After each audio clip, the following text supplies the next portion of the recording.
object being that that report will assist us in the judiciary, and particularly with the Judiciary Committee on Elections, with preparing for next year. Next year is an election year, and so we'll need as much information from all stakeholders as possible to enable us to prepare for and conduct the petitions with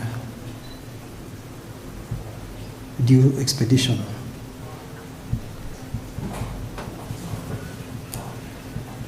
So the chapter now comes to an end today, or this particular chapter, but I wish you all peace. So this is the judgment now in Newton Kariuki Ndwiga versus IEBC, and John Mui Kinywa, Curtis Jeru Mawera, and Jeru Leo Wamudende. So if we are agreed, I will just go straight to the analysis and determination. I can tell you what I did. I looked at the submissions of the parties at the end, and I realized that everybody veered away from what was originally indicated or drawn in the petition. The petitioners drew issues, a list of issues for determination. And the parties in their submissions did not necessarily follow those views or that list. IEBC only wanted to know whether the will of the people was achieved. The petitioners, the fourth respondent, wanted to know whether there was any move away from the rule on regularity. So there were those two sorts of issues. And I decided, because the petition had been already broadcast as a petition with a host of issues, I reverted to the issues that the petitioners had drafted. The petitioners themselves, what you did is that you compounded all your issues into just basically two issues, almost entirely on quality. And I decided, let me go back and deal with each of the issues that were not spent. The first two issues, if you remember, were spent through the first, the question of identity of the petitioner. So that does not feature at all.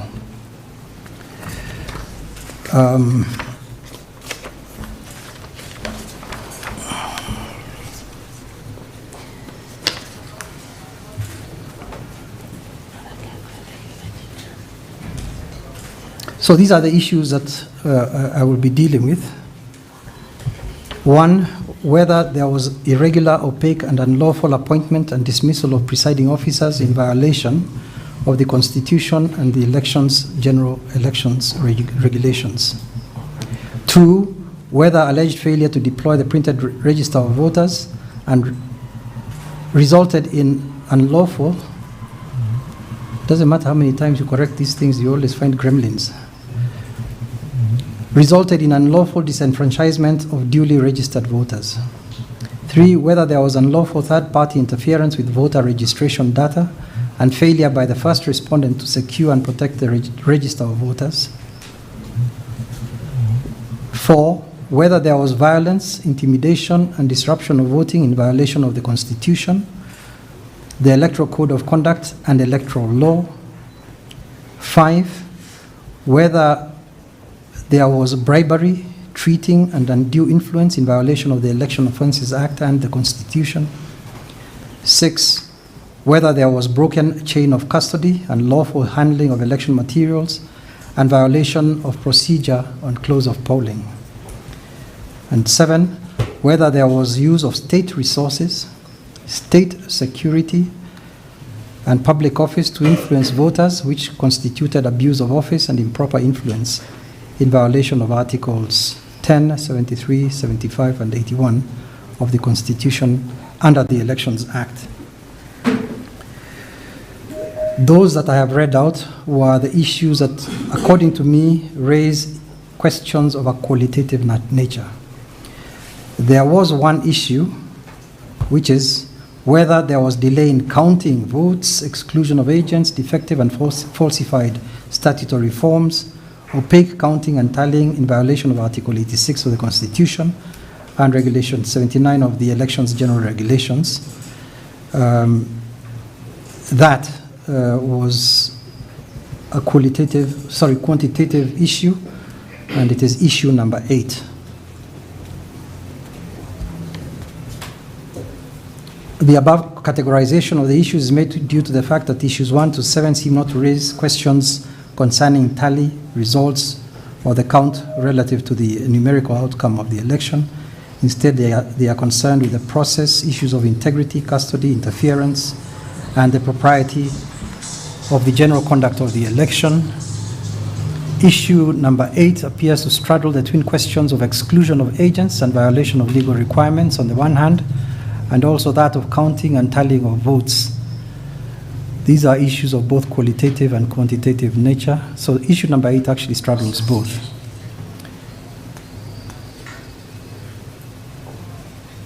Is there somebody who wants to speak?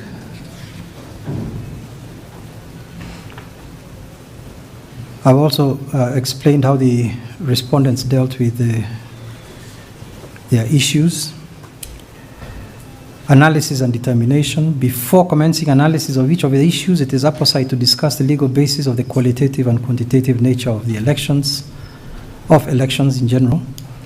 And I start with making reference to a paper by Justice Professor Otieno Dek, the late Judge of Appeal, titled Election Technology, Law and Concept of Did the Irregularity Affect the Result of Elections, published in 2017, where he argues that whereas Article 81 is essentially qualitative, Article 88 of the Constitution is primarily about the quantitative aspect.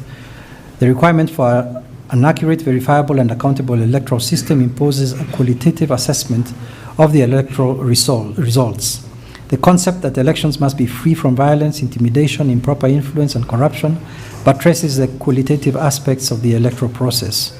Equally, the requirement that the electoral process must be transparent and administered in an impartial, neutral, and efficient manner is also qualitative in nature.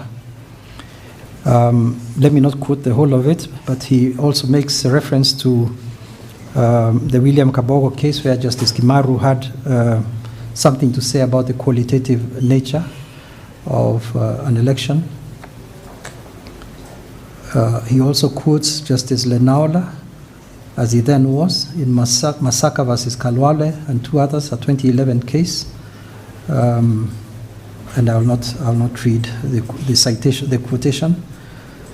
The initial judicial interpretation of the post-2010 electoral framework was articulated, as we all know, in Raila Amolo Odinga versus IEBC. That's the 2013 case.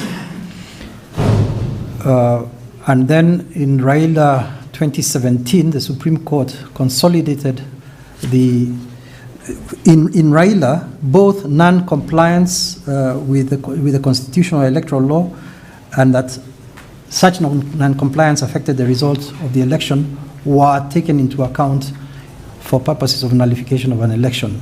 In 2017, there was a shift so that the qualitative approach alone could invalidate the election. But in Raila Odinga 2017, there was an extension that to the effect that when reading together Articles 81 and 86, the validity of an election is not exhausted by the correctness of the declared result, which is what seemed to be the position taken by the first to third respondents, but extends to the integrity of the entire chain through which the result is produced, which appears to be what the petitioner's position was.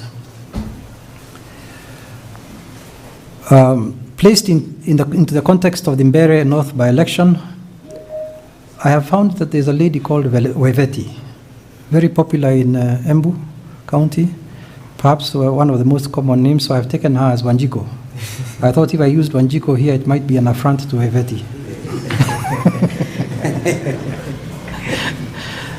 So, placed into the context of the Mbeere North by-election, Heveti, a proverbial peasant farmer in Embu County, has political rights under Article 38 of the Constitution. Sub-Article 2 of that provision gives her the fundamental right to free, fair, and regular elections based on universal suffrage and the free expression of the will of the electors.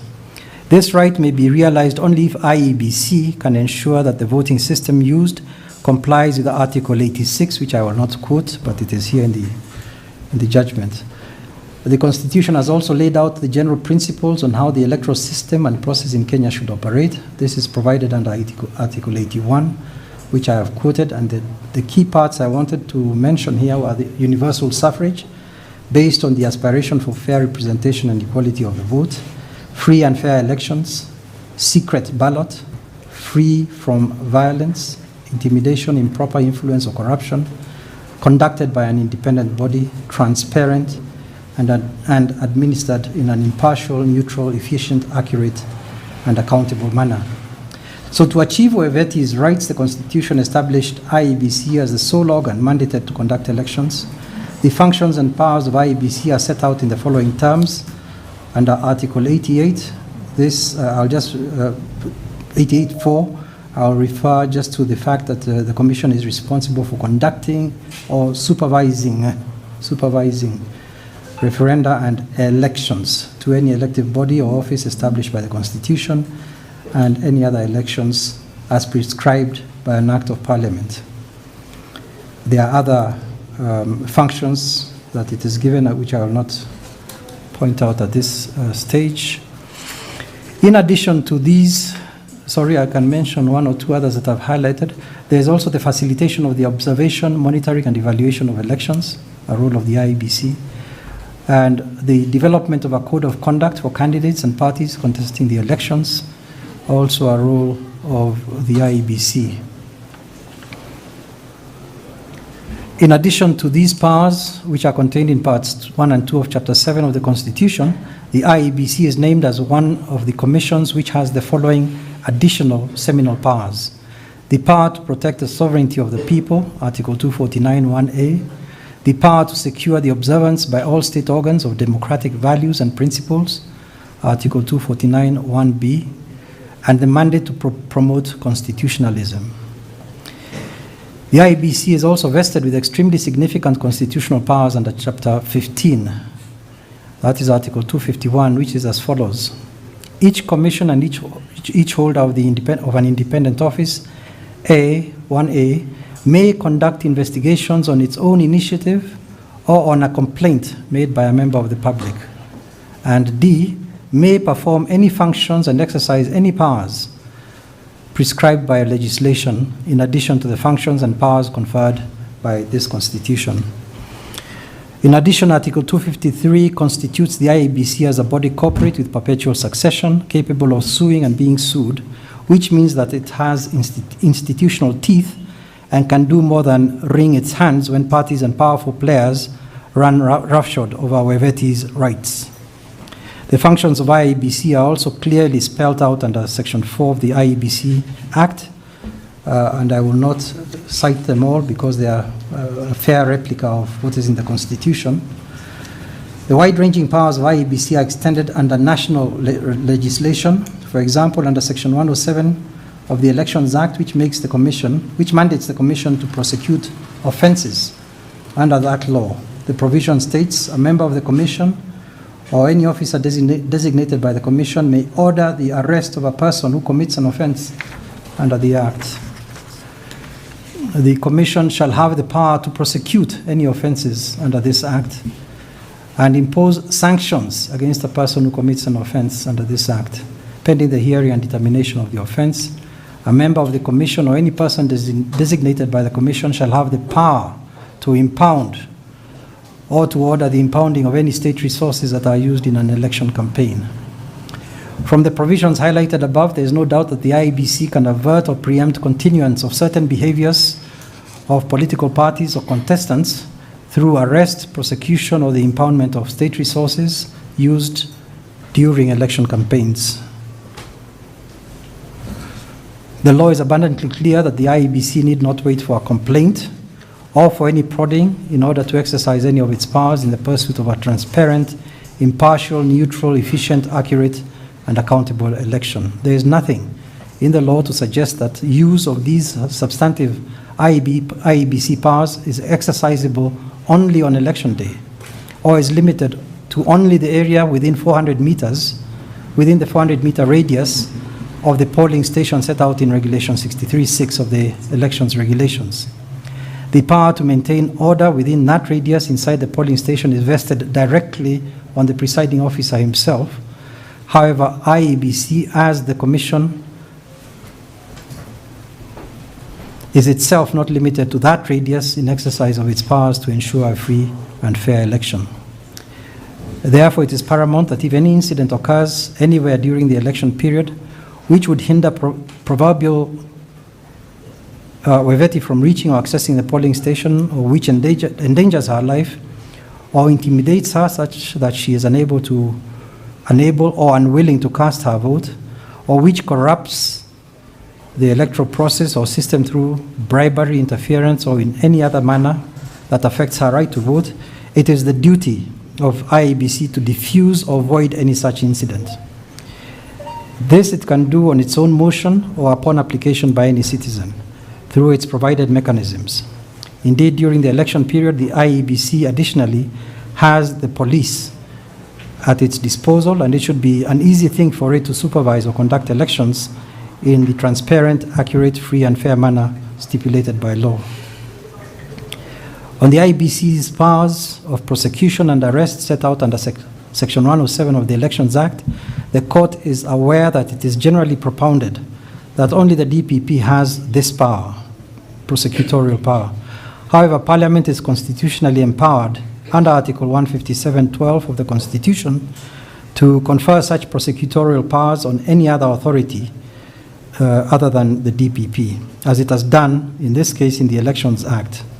Parliament's power under that article is clearly worded as follows: Parliament may enact legislation conferring powers of prosecution on authorities other than the Director of Public Prosecution.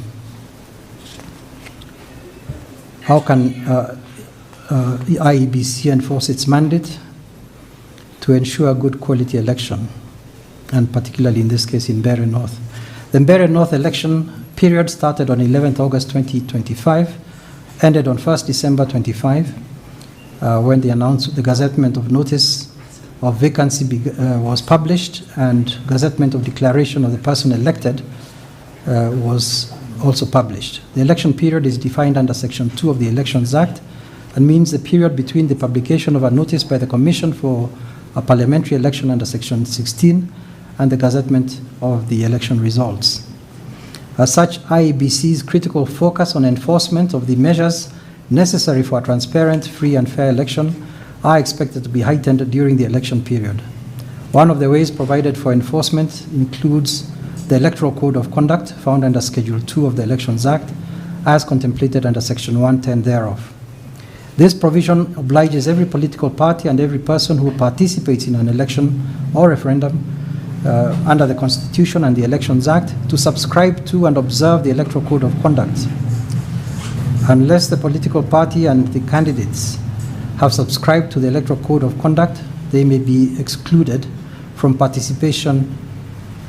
Unless the political party and the candidate have subscribed to the Electoral Code of Conduct, they may be excluded from participation in the election in terms of Section 110 of the Elections Act. For this purpose, paragraph 15 of the Code requires IEBC to establish an enforcement committee.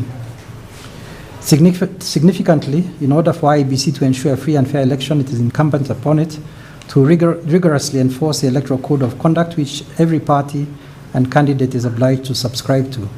The Code mandates IEBC to entirely exercise the measures under paragraph 7 of the Electoral Code of Conduct in the event of infringement.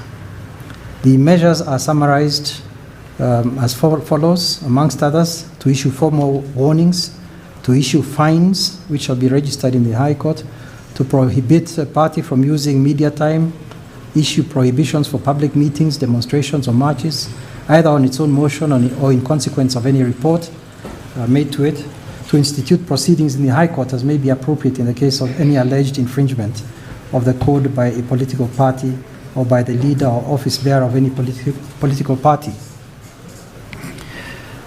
From the foregoing, it is clear that there is no shortage of power or legal means vested in IEBC to enable it, whether inside or outside the polling station, during an election period, to deliver a constitutionally sound, free and fair election.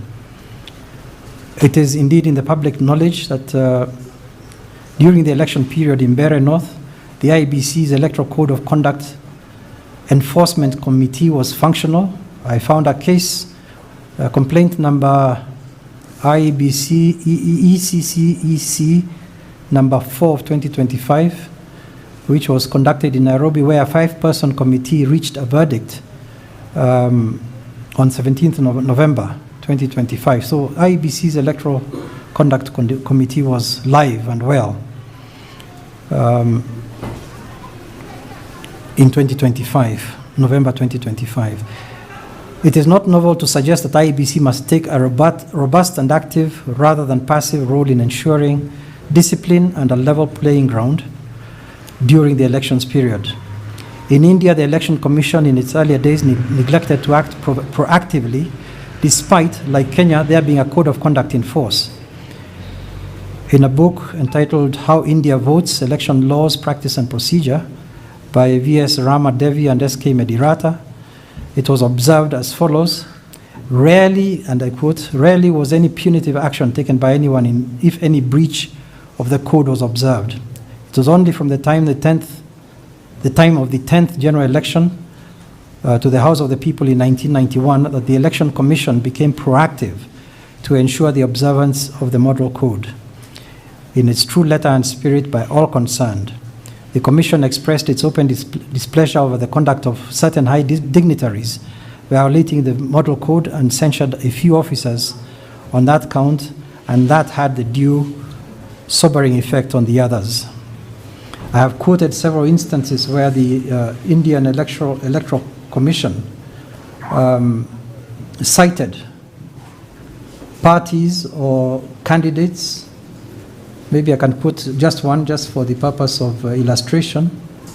The authors cite an example of a chief minister of Punjab who, during the election to the Madhya Pradesh Legislative Assembly, used the state government aircraft for going from Chandigarh to Indore.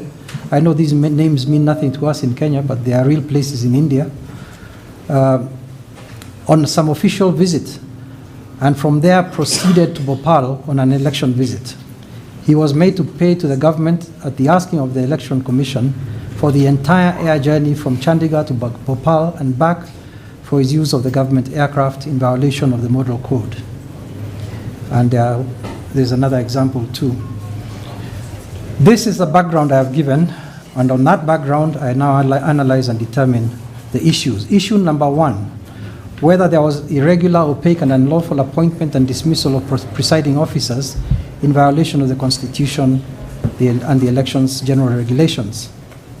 The petitioner, in paragraph 23 of his supporting affidavit, complained that the first respondent trained a set of officers to be appointed as POs and DPOs, but these were not the people who were eventually appointed and deployed. As a result, there was opacity in the appointments. In cross-examination by Mr. Mwangela, PW1 admitted that he was not aware that some of the trained officers were eventually appointed as clerks. PW3, Grace Joy Gaki, the key witness on this issue, stated that she was one of the persons selected by IEBC for a 4-day training for POs and DPOs, that there were 39 trainees, that she was assessed by IEBC and scored 89 points. On the last day, 20 names were read out and she was amongst them. However, she was not given an appointment letter and was removed from the list of those deployed. At the election, she said she voted at Kanyuambora. On cross-examination, she stated that there were a total of 356 trainees. She denied that she was dismissed for failing to attend some parts of the training. She said that she had been verbally assured that she would be deployed as a PO or DPO and was called upon to remain on standby in the event that a deployed officer failed to turn up. In further cross-examination, she said that her non-deployment did not affect the election. She admitted that she was paid for the 4-day training. In re-examination, she stated that she was discriminated upon by not being deployed for alleged lateness, whilst others who were late were deployed. When cross-examined about training and deployment of officers, RW2 and PW said that PW3 did not complete the training or that she absconded. This point was explained to her amongst 20 other trainees who were also dismissed. He asserted that PW3 did not complain at the time and that he heard about her complaint for the first time through the petition itself. For the allegation under this issue to have been proved, the petitioner was required to identify the offices in question and demonstrate that there was something irregular, opaque, or unlawful about the appointments, deployment, or dismissal of the officers trained by the IEBC for the purpose of this election. The petitioner was also required to show which provisions of the law were violated and by what acts or omission they were so violated. The evidence of the petitioner did not list the trainees. It did not identify which of the trainees were opaquely or irregularly appointed and or deployed or dismissed, and did not specify which provisions of any law were violated. The petitioner also failed to draw out any evidence through cross-examination of the respondent's witnesses that would have supported his claim on this issue. The petitioner's key witness, that is PW3, considered that her own non-appointment had no effect on the conduct of the election. In light of the above, and as earlier indicated, the issue under consideration concerns the qualitative nature of the election. However, based on the evidence availed, I find that no qualitative disqualifying attribute in appointment and dismissal of IEBC election officials was demonstrated. Issue number 2, whether alleged failure to deploy the printed register of voters resulted in unlawful disenfranchisement of duly registered voters. The petitioner's claim, can you get me some water, please? The petitioner's claim on this issue was underpinned on Regulation 69 of the Elections General Regulations. That provision is as follows, and I'll just go to 1C. Before issuing a ballot paper to a voter, an election official shall call out the number and name of the voter as stated in the polling station register. D, require the voter to place his or her fingers on the fingerprint scanner and cross out the name of the voter from the printed copy register once the image has been retrieved. I think this was the basis of the complaint. On its face, this provision requires that a voter, prior to voting, should produce an ID document to an election official who would then ascertain that the voter has not voted in that election, calls out the name of the voter as stated in the station's register, before he then places the voter's finger on the KIMS scanner. Where the KIMS identifies him, the officer crosses out the voter's name from the printed copy of the register. Where the KIMS fails to identify the voter, a verification process to identify the voter has to take place, under which the agents and candidates are involved in identifying the voter using the printed register and completing verification form number 32A. The respondents argued that the requirement for use of a physical register at the point of voter verification was obviated according to the jurisprudence in the cases of UDA and NASA. A brief background is necessary to understand the role of the physical register. In Raila Odinga versus IEBC 2013, the petitioners challenged the integrity of the voter identification process after the electronic voter identification devices failed widely on polling day. The petitioners argued that the IEBC had improperly relied on multiple registers, including the biometric voter register, the Green Book, and the special register for voters whose biometric data could not be retrieved electronically. The Supreme Court rejected the challenge, holding that the principal register of voters was legally capable of existing in multiple integrated forms, and that the use of the manual fallback mechanisms following technology failure was legally permissible in order to prevent disenfranchisement. That decision was the first judicial recognition that technological failure cannot constitutionally extinguish the right to vote. Given the provisions of Section 69 of the Elections Act, the physical register therefore emerged as a necessary backstop mechanism within the electoral process. In addition, judicial interpretation of Section 44A of the Elections Act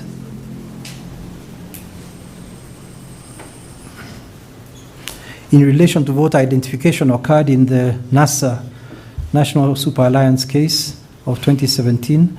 There, the petitioners argued that voter identification and transmission of results ought to be conducted exclusively through electronic systems, and that the existence of manual fallback mechanisms created opportunities for electoral fraud. The High Court rejected that argument. Upholding the High Court, on appeal, the Court of Appeal acknowledged that the Kenyan electoral framework contemplated an integrated electronic system for voter registration, identification, and transmission of results.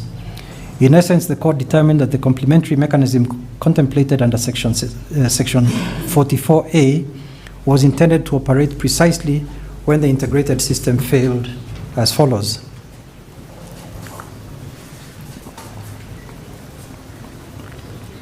To our mind, what was required of the respondent was to put in place a mechanism that would complement the one set out in Section 44 of the Act. The particulars of the mechanism, whether electronic, manual, or any other mode, was not expressly provided for in Section 44A. If that were the intention of Parliament, nothing would have been easier than to specify so. The NASA case is significant in that it rejected technological exclusivity and instead asserted that the law contemplates the primacy of technology supported by fallback safeguards intended to preserve enfranchisement where technology fails. The Supreme Court's reasoning directly informs the interpretation of Regulation 69(1)(e), which sets out the statutory sequence for identification for when there is identification failure.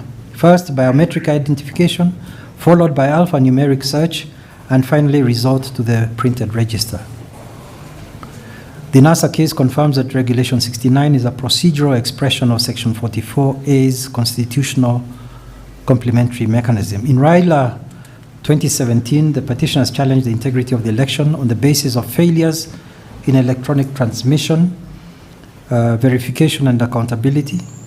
Although the Supreme Court did not nullify the election specifically on voter identification grounds, the decision fundamentally altered Kenya's electoral jurisprudence by emphasizing that elections must be transparent, traceable, auditable, accountable, and independently verifiable. The court repeatedly stressed that constitutional compliance depends not merely on whether votes are cast, but whether the process through which they are cast, identified, recorded, and transmitted can later be verified through documentary and technological audit trails. The principle later became central to both the Regulation 69 identification cases and Regulation 72 assisted voter cases. Then I refer to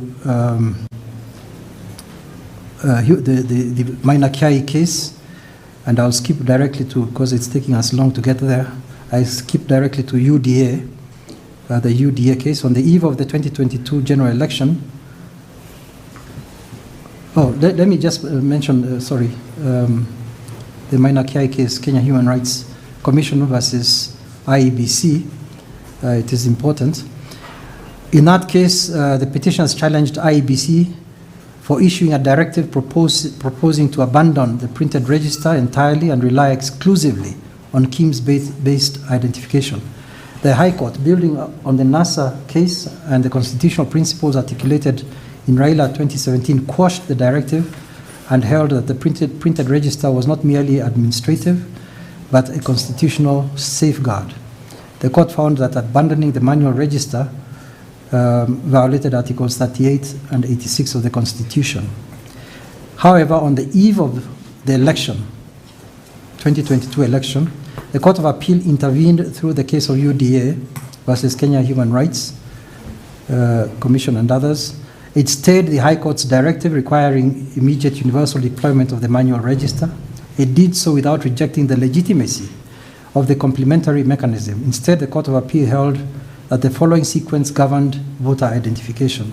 First, biometric identification through KIEMS. Second, alphanumeric search where biometric verification fails. And finally, resort to the printed register only after confirmation of Kim's failure beyond repair or replacement and with the Commission's authorization. The court therefore accepted the constitutional necessity of the manual register while insisting that its use remain controlled and sequential. The Supreme Court applied this hierarchy directly in Raila Odinga 2022, where the petitioners had alleged widespread Kim's failures and argued that the resulting identification process was unverifiable. The Supreme Court upheld the election, finding that although Kim's kits failed in 235 polling stations affecting approximately 86,889 voters, the IEBC had properly implemented the fallback mechanism through Form 32A documentation and manual identification procedures. It concluded that the integrity and verifiability of the identification process had been preserved, notwithstanding the technological failures. So Raila 22 confirms that technological failure is not fatal in itself, and that matters constitutionally. What matters constitutionally is whether the fallback process remains documented, traceable, and verifiable. In that case, the election survived because the fallback process was properly documented through Form 32A. I've cited a couple of cases on scrutiny from the High Court, which I will not point out, which I'll not read out. But let's go to the evidence now. The evidence in the present case comprised largely of assertions that the petitioner's agents had not seen the physical register at the polling stations. PW1 stated that there was no manual register at the polling stations. PW2, the petitioner's chief agent, gave contradictory evidence on this issue, stating that he did not see a manual register in any polling station that he went to, and no agent told him that they saw a manual register.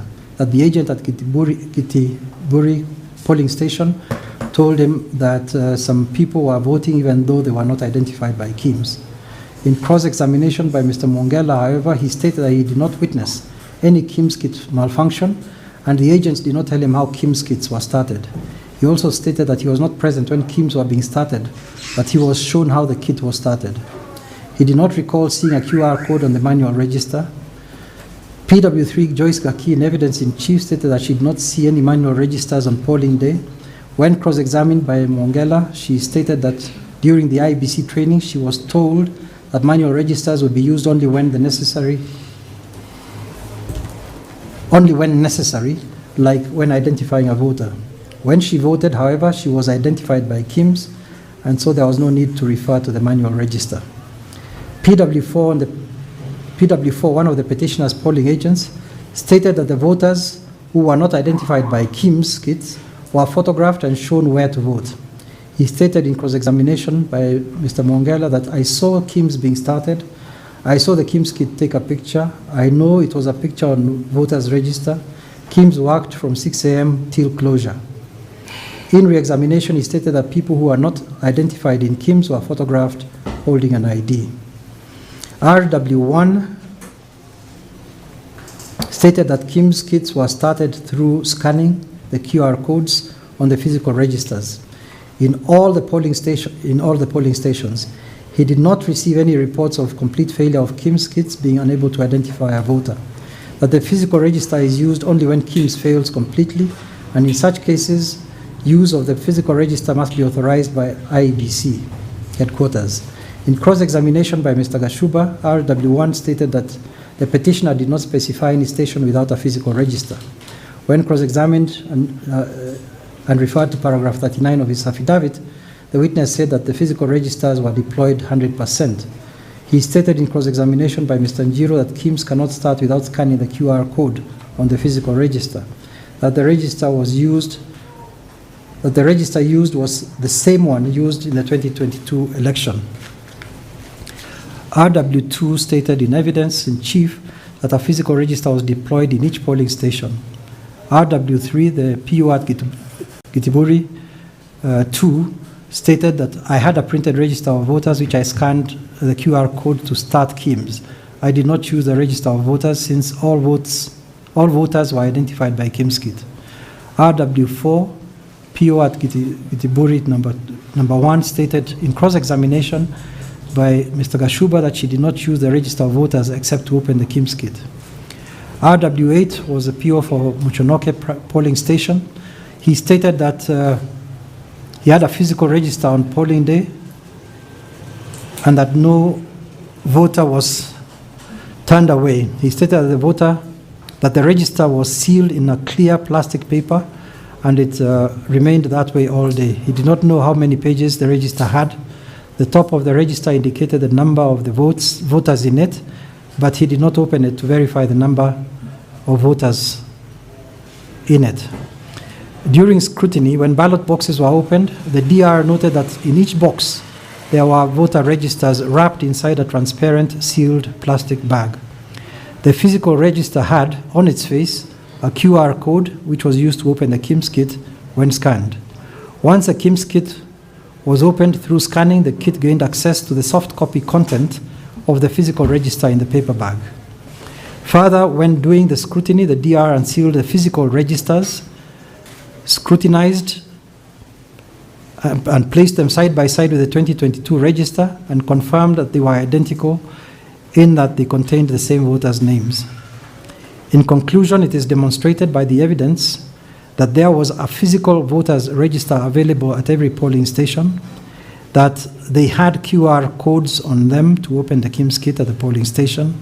The voter register contained in the KIMS was a soft copy replica of the physical register which had the QR code. No evidence was availed that any voter was disenfranchised since the physical registers were present and were also replicated inside the KIMS kit. The prevailing jurisprudence on use of physical registers is the UDA case, which is that such a register is only to be used in instances where biometric or alphanumeric identification fails. There was no evidence of such failure of identification. Had there been failure of biometric and alphanumeric identification, followed by failure by IEBC to deploy the physical register, a case of voter disenfranchisement would have been made out. So that issue also fails. Issue number 3, whether there was unlawful third-party interference with voter registration data and failure by the first respondent to secure and protect the register of voters. There are 2 key complaints sought to be demonstrated by the petitioner's evidence concerning interference with the voter register. These were as follows. Evidence of unlawful interference concerning registration of Collins Monene in Mbeere North from Ruiru. And B, the alleged transfer of Cecily Mururi Njage from Mbeere North to Karatina whilst the register had been frozen. PW1 stated that Collins Monene did not appear in the 2022 register and that he was not a voter in Mbeere North. Collins Monene was not called to testify. In response, RW5, Edwin Ibrahim Golicha, IEBC's voter registration officer at Ruiru, stated in paragraphs 3, 4, and 5 of his affidavit, through an open KIMS kit, a registration official at IEBC can register a voter at any registration center within the Republic of Kenya. That on 8 October 2025, I registered Collins Muriuki Monene as a voter through use of an open KIMS kit at my Ruiru constituency office. That the said error occurred due to human error on my part and was not intended to favor any candidate during the conduct of the by-election. In his oral evidence, RW5 stated as follows. On 8 October 2025, I was overwhelmed by a large number of youthful voters. In the process, I made a mistake of registering Collins Monene. As soon as I realized the mistake, I reported to ICT, the ICT of IEBC. Monene had appeared before me that day. I realized he was registered. I don't know if he could have appeared on KIMS. Collins was the only one I registered.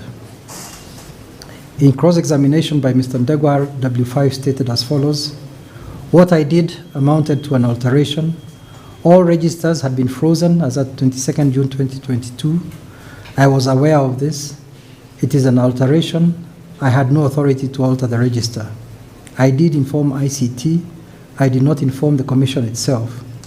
Section 33, I think the reference was actually to Section 3, but on the record it shows Section 33 of the Elections Act was then read out. RW6 was Paul Wachanga Mugo, ICT officer at IEBC. He stated that he was informed of a discrepancy between the physical register and KIMS, that the former had 399 registered voters while the latter had 400. He asserted that the discrepancy was caused by inadvertent human error by a registration officer at Ruiru, resulting in one extra voter. In cross-examination, he stated that Collins Munene was registered as a voter on 8 October 2025 and that he was alerted by the Assistant Registration Officer RW5. Once he was told, he checked in the system and flagged out Collins Munene. That meant he highlighted Collins Munene as a new entry, since one cannot remove the name but can only flag it out. In cross-examination by Mr. Njiri, he stated that even though the register was frozen for purposes of the by-election, an open kit can register voters anywhere in the country. He did not audit the register to find any other unauthorized registrations. When cross-examined by Mr. Ndegwa, he admitted that such registration affected the character and integrity of voter registration. During scrutiny, the DR made the following findings regarding the issue of Collins Munene under paragraph 414 of the supplementary report dated 22nd April. I quote, according to the KIMS logs and total registered voters, according to the KIMS logs, the total registered voters is 400, whilst according to the 2022 register of voters, registered voters are 399, and according to the 2025 by-election register, the total voters registered is 399. The discrepancy was noted down in the polling station diary at page 30 by the PO. The same is also noted in the initial DR's report filed on 17th April 2026. It further quotes that number 154 on KIMS logs indicates the name Muriuki Collins Munene, yet on both the 2022 and 2025 registers, number 154 is Mutala Daniel Muema. Therefore, Muriuki Collins is not in the two register of voters. The petitioner was interested in knowing whether Muriuki Collins Munene voted in the by-election. The same was checked in the KIMS logs, voter register using the national ID number, and the result was Muriuki Collins Munene did not vote in the by-election. PW5 Cicely Mururi Njage stated that she had been a voter at Gikuyari polling station since the year 2022. She said she was unable to vote in the 2025 by-election as she could not be identified through KIMS. She was instead informed that she is a registered voter at Karatina. However, she asserted that she had never transferred her voting station. When she checked on the online IEBC portal in her phone, she found that she was indeed registered in Karatina. During scrutiny, the DR noted in paragraph 4 of the supplementary report as follows regarding the case of Cecily Njage. The petitioners asked to check out the status of one Alex and Cecily Mururi Njage. Both ID numbers are retained in the hard copy of the report to confirm of the DR's report to confirm whether they were in the register of voters 2022, KIMS register, and KIMS logs. The findings are as follows. Cecily was not present in both register of voters 2022 and 2025 for Gikuyari polling station and KIMS biometric register. Her national ID number appears at 0710 AM on KIMS logs under the citizen ID number so-and-so on 27th November 2025. Voter ID belonged to a polling station number so-and-so, which is Nyeri County, Mathira constituency. So she was not present in the voters register. With regard to Alex, which is not necessary in this case, he was not present in both the 2022 and 2025 register of voters. I'm only reading this because it's in the report and the petitioner had asked during scrutiny. Both never voted in Gikuyari polling station. From the evidence above, particularly the admissions of RW5 and RW6, the following conclusions are inevitably drawn.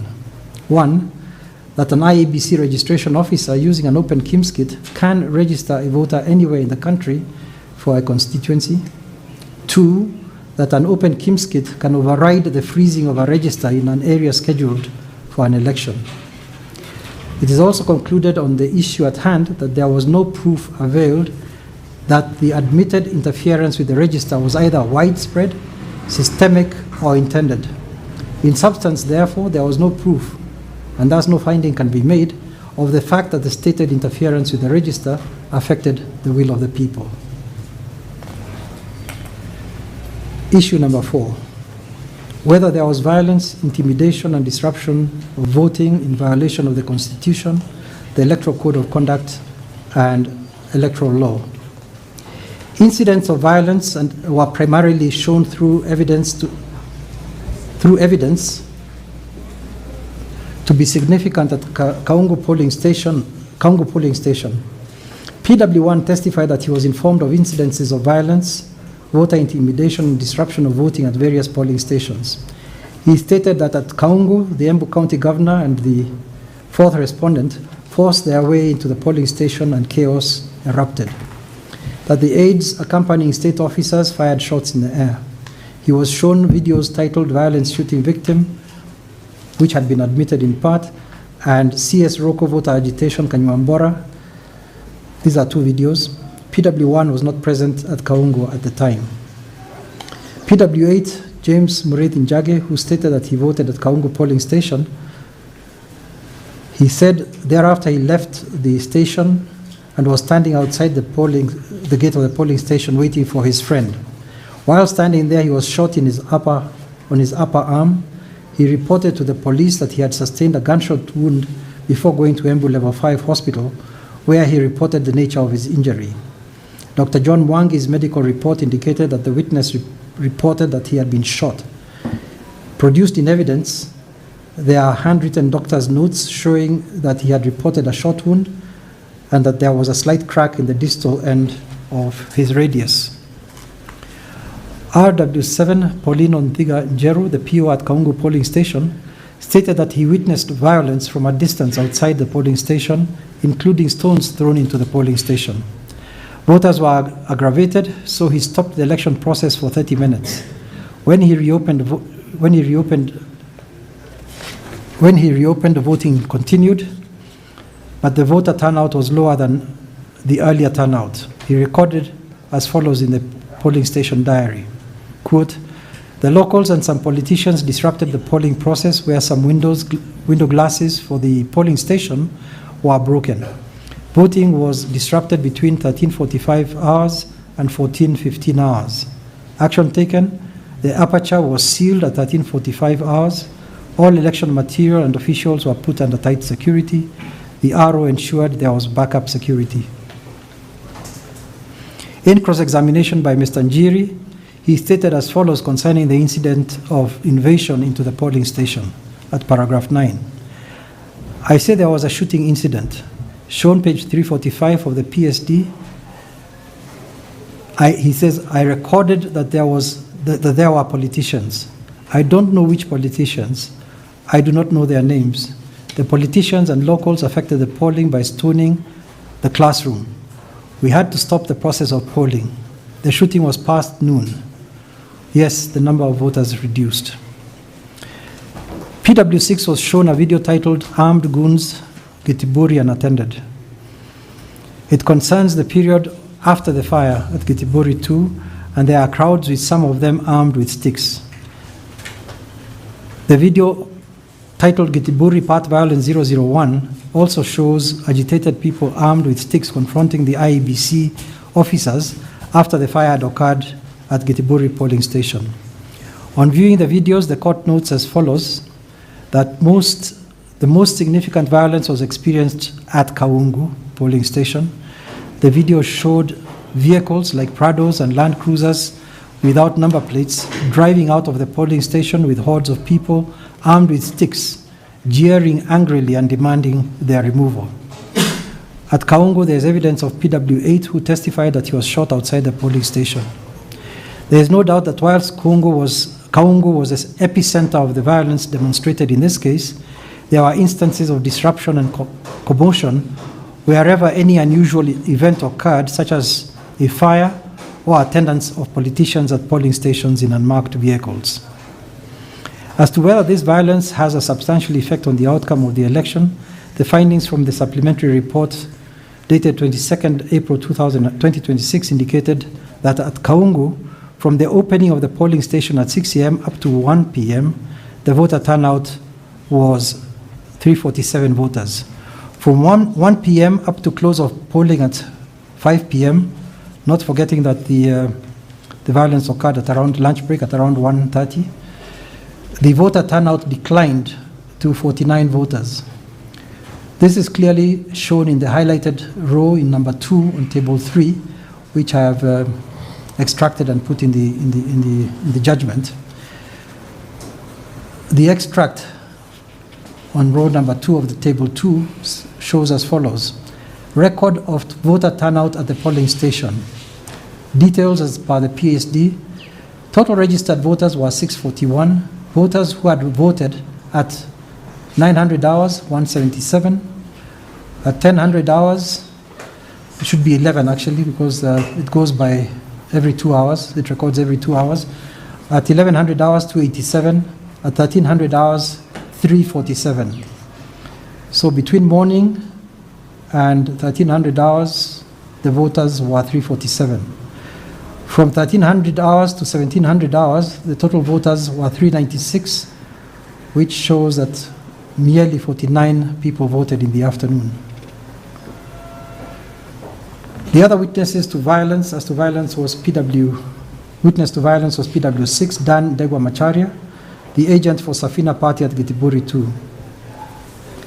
He said that he traveled from Laikipia to participate as a party agent. He testified that after the fire started, the station was invaded by about 300 outsiders, some armed with sticks, accompanying CS Ruko. He stated that the group entered the classroom and took things outside the classroom. He protested against CS Ruko commandeering the station, but was handcuffed by police officers who were not uniformed. He was then beaten and detained in a police vehicle until 8 p.m. on that day. He said that he was personally beaten by CS Ruko and was later sent away from the station, denying him a chance to witness the vote counting exercise. In cross-examination, he confirmed that the video did not show the ballot boxes being carried, that he saw ballot box aperture being sealed, that he later saw the ballot box being removed from the matatu vehicle by the presiding officer and his assistant, that he could not tell if seals were broken, and that the ballot boxes were taken to Stream 1. He did not report this incident to the police. Taking into account the evidence adduced concerning violence as a whole, the court is not able to find that such violence was widespread beyond Gitiburi and Kaungu stations, or was systematic or pervasive within the electoral area or constituency. I'm talking about the evidence. I'm not talking about the allegations. It's the evidence. That is where the weakness of your case was. It's the evidence. The court relies entirely on what is brought into court. So if there are 500 other people, and I know the people of Embu may be feeling something about this, there may have been 500 other people who faced violence. It is possible. But unless the evidence comes into the courtroom and those people testify, proof is not there. The court goes by what is provided as evidence. I was where? Taking into account the evidence adduced concerning violence as a whole, the court is not able to find that such violence was widespread beyond Gitiburi and Kaungu. In fact, in Gitiburi, the only evidence that was provided of violence was Ndegwa, Dan Ndegwa, who said he was beaten by the CS. Then, of course, there were the incidents of the commotion and people with sticks, but that was not indicated as violence. I am not persuaded in the circumstances that the violence substantially affected the overall result of the elections. Despite this, though, there is no doubt that after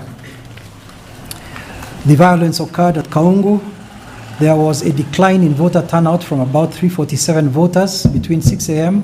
and 1 p.m. to 49 voters between 1 p.m. and 6 p.m. The voter turnout at Kaungu being 53.9%, compared, for example, to Gitiburi, where there was a turnout of 66.5%, and compared to Gitiburi 2, which had a turnout of 61.8%. This is compared to the average constituency voter turnout of 61.92%. So Kaungu achieved 53 instead of the average 61.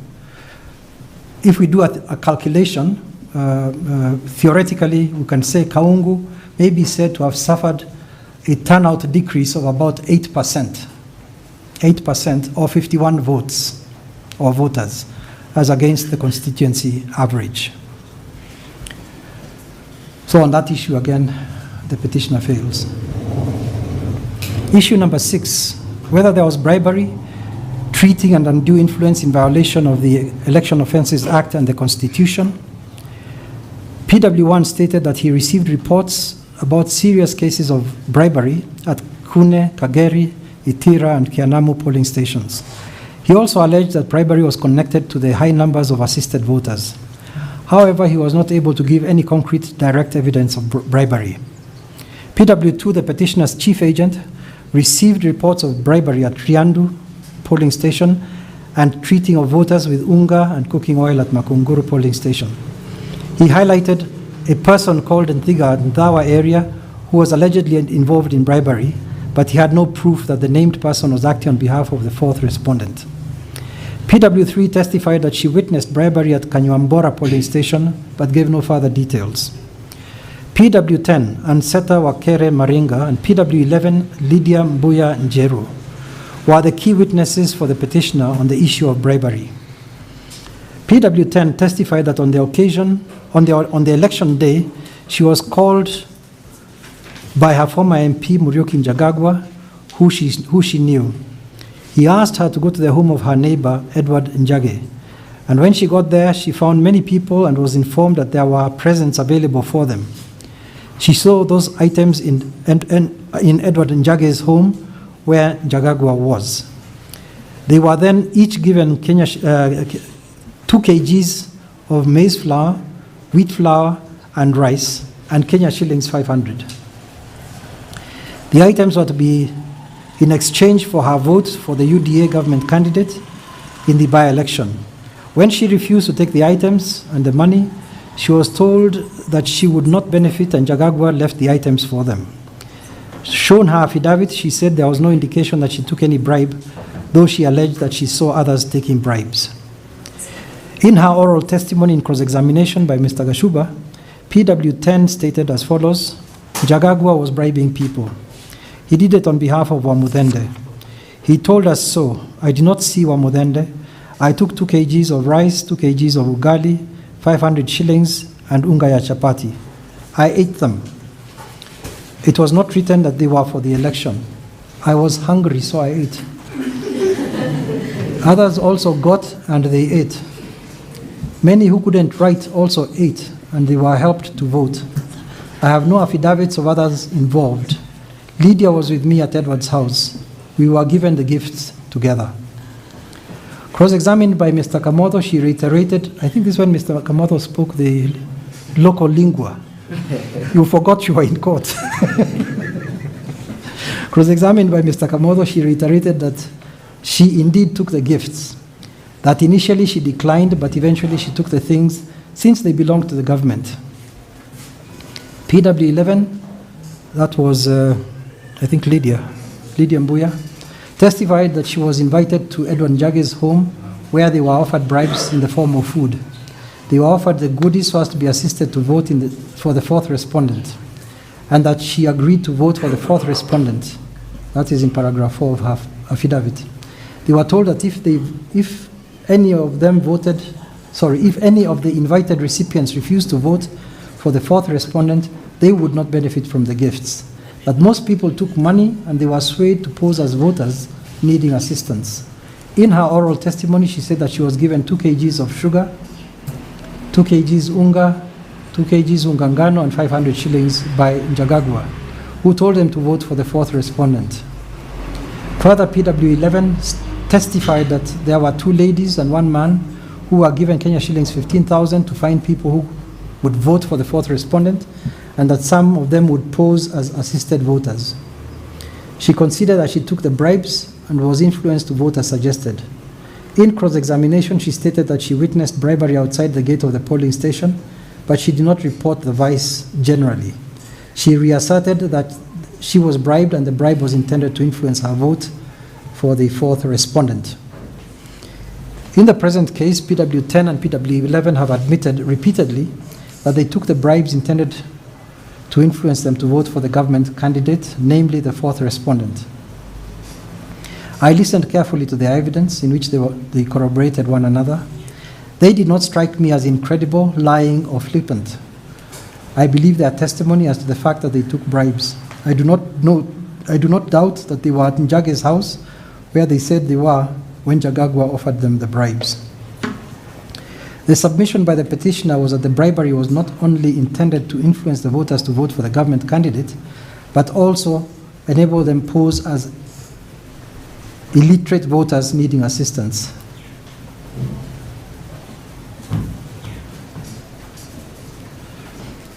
However, neither PW10 nor PW11 alleged that they were actually assisted to vote, nor was a single witness brought to testify who was an assisted voter.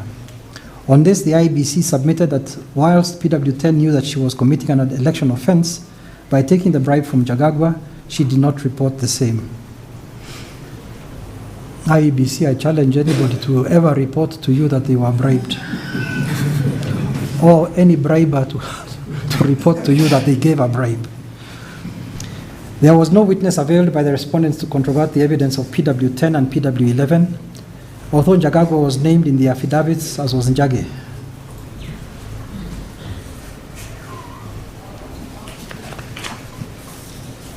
The petitioner invited the court to find that the bribery, treating, and undue influence were offences in violation of the Election Offences Act. However, this court's jurisdiction is to hear petitions under Article 105, which provides as follows: the High Court shall hear and determine any question whether a person has been validly elected as a member of parliament, or b, the seat of a member has become vacant. Clearly, the constitutional jurisdiction of the election court is limited to making a finding on validity of the election and vacancy of a seat. The court does not sit as a criminal court when conducting an election petition.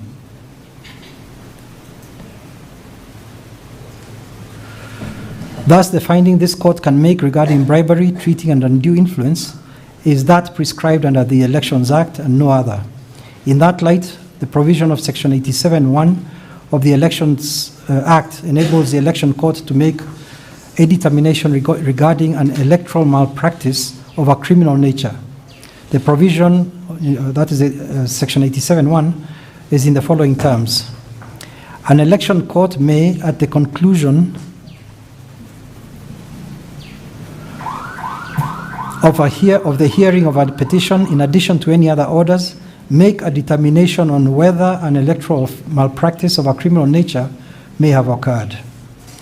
This provision merely entitles this court to make a finding as to whether a malpractice of a criminal nature may have occurred, not that it did occur. Further, in an election petition, the election court has no jurisdiction to determine a criminal matter or whether an offense under the Election Offences Act was or has in fact been committed, since that is an issue squarely within the jurisdiction of a special magistrate's court. Such court must be specially constituted by the Chief Justice under Section 23(1) of the Election Offences Act, which provides as follows: the Chief Justice may, by notification in the Gazette, appoint as many special magistrates as may be necessary to hear and determine matters relating to offences under this Act. In light of the foregoing, this court, as an election court, can make a determination only on whether an electoral malpractice of a criminal nature may have occurred in terms of Section 87 of the Elections Act, but not on whether the offense of bribery was committed. I do find that an electoral malpractice of bribery may have occurred. Ultimately, however, the question I must answer on this issue is whether the electoral malpractice of bribery and voter influence so found results in the nullification of the election.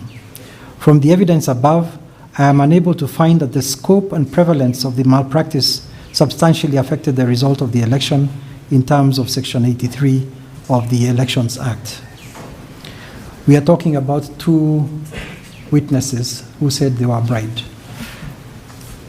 And I only accept their evidence because it was not controverted by the respondents.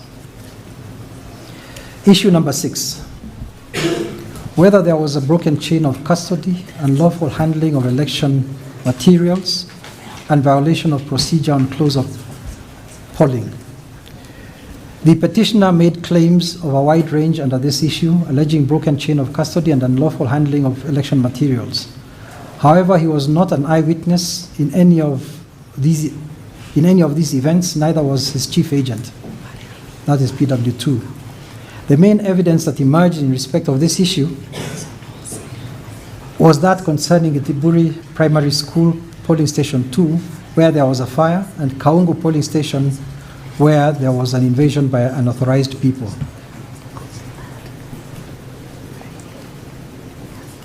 PW6 Dan Degwa, the party agent for Safina Party, stated that he was at Bribery 2 when a lamp fell and triggered a fire in the classroom that was set up as a polling station. He said that they rushed out and then he rushed back into the room to retrieve his phone, which was charging there, as he helped put out the fire.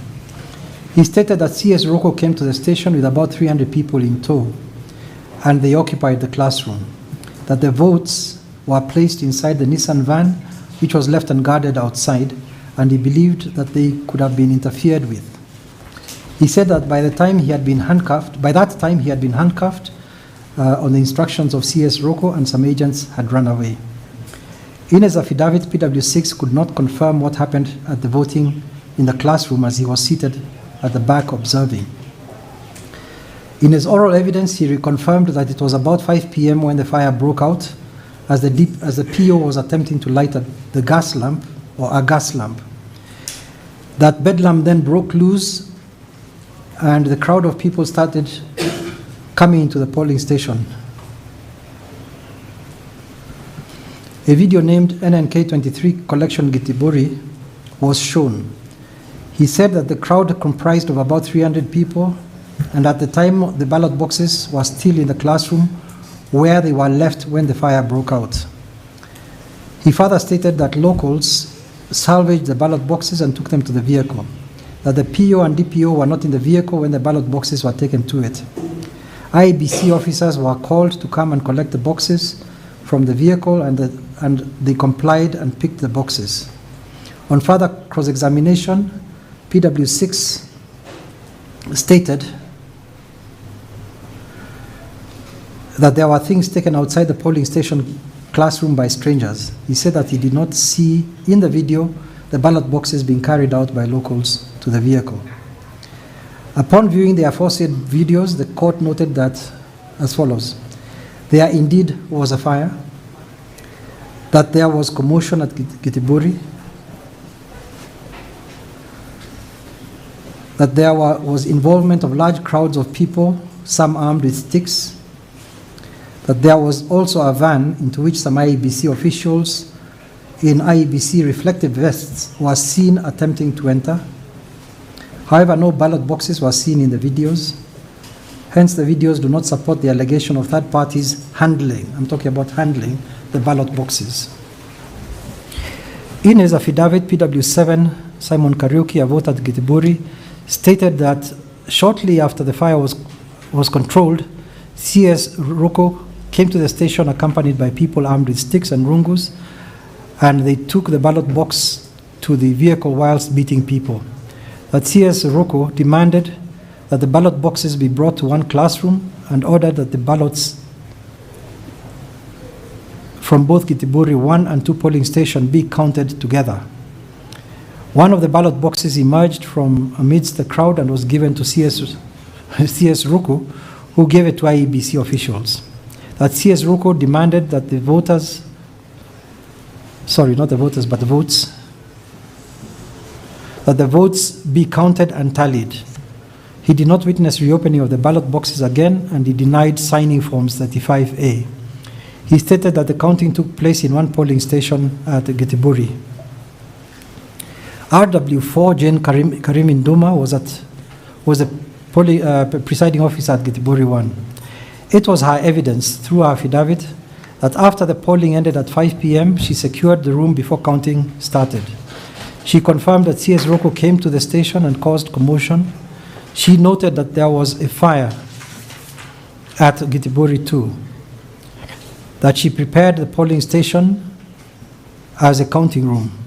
She made no mention of Gitiburi 2 in her affidavit. In her oral evidence, RW4 testified that there was a fire at Gitiburi 2. It led to a commotion because there was a large crowd of people. She took the ballot box and took cover in a vehicle. That vote counting started at 7 p.m., that the votes for Gitiburi 2 were also counted at Gitiburi 1. In cross-examination, she stated that she did not see CS Roko and that he was not involved. She admitted that she hosted another polling station and that no one authorized her to do so. When shown a video of the fire incident at Gitiburi, RW4 confirmed the incident was as depicted in the video. She saw the PO of Gitiburi 2 in the video with people in the crowd holding sticks at the scene. By that time, she said she had secured the ballot box in the vehicle. She said no polling officer for Gitiburi 2 was in the vehicle, but the boxes for Gitiburi 2 were there. On re-examination, her evidence was that after getting to the vehicle with her ballot box and with the security officer, she realized that she had left some personal items in the polling station. She thus left the ballot box in the vehicle to get those items. That was the only time she left the ballot box unattended. RW3 Lydia Kamau was the PO for Gitiburi 2. In her affidavit, she stated that after closing the station, she closed the KIMS and sealed the aperture at 5 p.m. She then called for a short break before counting began. At around 5:30, her deputy, Felix Mwaniki, lit a gas lamp which burst into flames. She managed to secure the ballot boxes. She telephoned Siakago police station and reported the incident and was issued with an OB number such and such. She stated that CS Roko came to the station and that his arrival caused some commotion. RW3 further stated in her affidavit that during the brief incident of the gas lamp explosion, the election materials remained secure.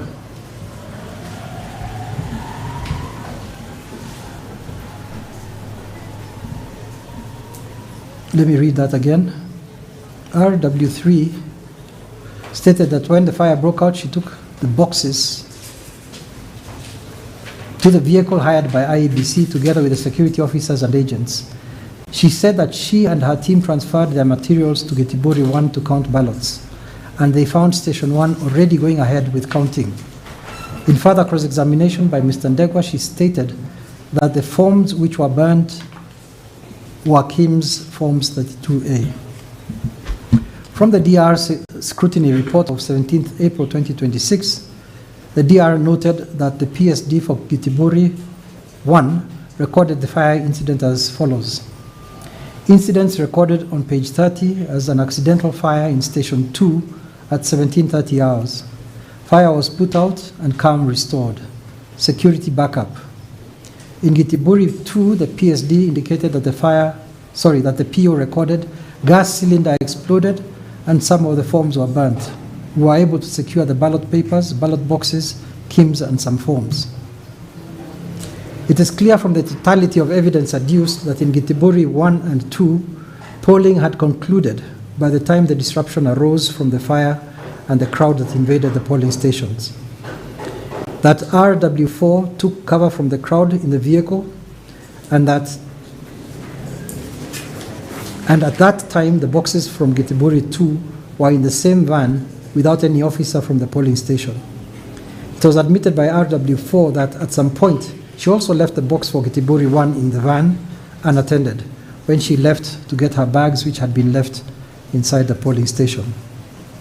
With regard to evidence on Kaungu, RW7 Paulino Nthiga Njeru, the PO, stated that he witnessed violence from a distance outside the polling station, including stones thrown into the polling station. He then stopped the election process for 30 minutes. When he reopened, voting continued, but the voter turnout was lower than earlier. He recorded in the PSD that locals and some politicians disrupted the polling process when some windows for the polling station were broken. Voting was disrupted between 13:45 and 14:15 hours, and action taken was the aperture was sealed at 13:45. All election material and officials were put under tight security.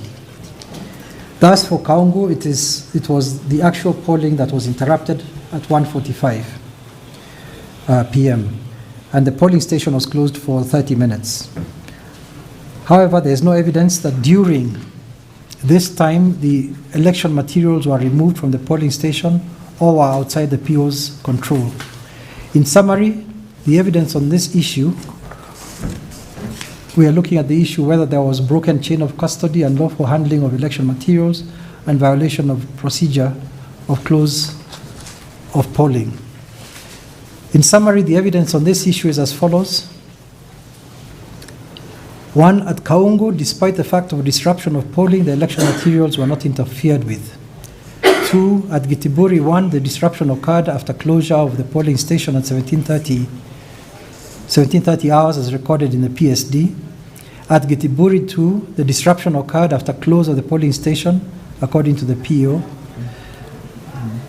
Number 4, at Gitiburi 1, the evidence is that the election materials were left unattended in the van according to the PO. 5, the evidence concerning the election materials at Gitiburi 2 is inconsistent, namely that they were handled by unauthorized persons and also that they were left unsecured or unattended in the van or that they were secured. It is not clear. The evidence is inconsistent. From the DR's supplementary report dated 22nd April 2026, the results in Gitiburi 1, as recorded in the PSD, Form 35, and KIMS were consistent, save for one ballot paper marked in favor of the fourth respondent with no corresponding counterfoil. For Gitiburi 2, the report shows that the KIMS kit showed that the last voter was verified at 16:55 hours, while the PSD indicated that the polling was closed at 1700 hours. There was one ballot cast in favor of the fourth respondent, but no corresponding counterfoil for it. The totality of the above evidence discloses that for Gitiburi 1 and 2, there was broken chain of custody, possible and lawful handling of voting material, but no violation of poll closing procedure. For Kaungu, there was no evidence of broken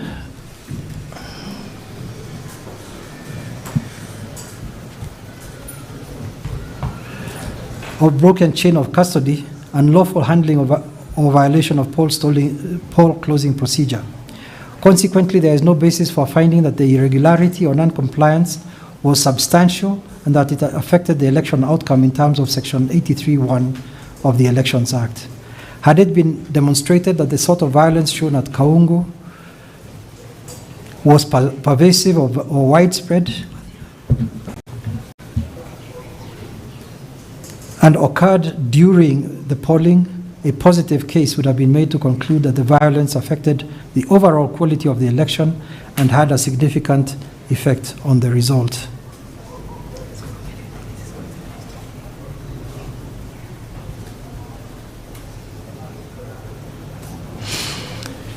Issue number 7, whether there was use of state resources, state security and public office to influence voters, which constituted abuse of power and improper influence in violation of Articles 10, 73, 75.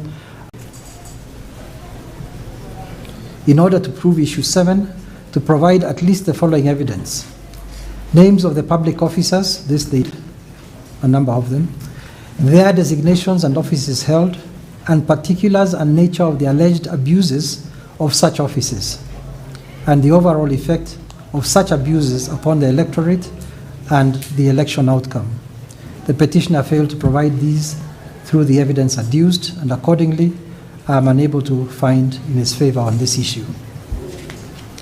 Issue number 8.